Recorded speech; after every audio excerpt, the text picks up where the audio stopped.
ఒక పెద్ద అడవిలో సింహం గట్టిగా అరిచింది. నేనే పెద్ద. నా బలం లేకపోతే అడవిలో అన్నీ తప్పుగా జరుగుతాయి. పైన ఎగురుతున్న డేగ అంది, అలా కాదు. నా కళ్ళు లేకపోతే నువ్వు సరిగ్గా చూడలేవు. ఏనుగు అంది, మీకు బుద్ధి లేదు. నా జ్ఞాపక శక్తి లేకపోతే మనందరి తెలివి మర్చిపోతాం. ఏది గొప్ప అని అవి చాలాసేపు గొడవ పడ్డాయి. అప్పుడు ఒక ముసలి తాబేలు అంది, ఒక్కొక్కరు మీ ప్రత్యేకత శక్తి లేకుండా ఒకరోజు ఉండండి చూద్దాం. సింహం మెల్లగా ఉండాలని చూసింది, కానీ దాని గర్జన లేకపోతే వేరే జంతువులు దాని మాట వినలేదు. డేగ వేటాడడానికి చూసింది, కానీ దాని కళ్ళు సరిగ్గా లేకపోతే ఏమీ దొరకలేదు.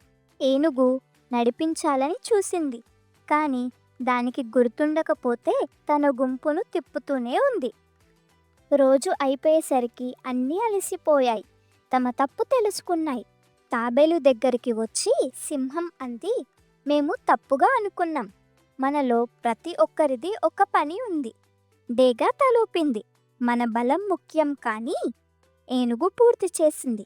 మనందరం కలిసి పని చేస్తేనే అడవి బాగుంటుంది.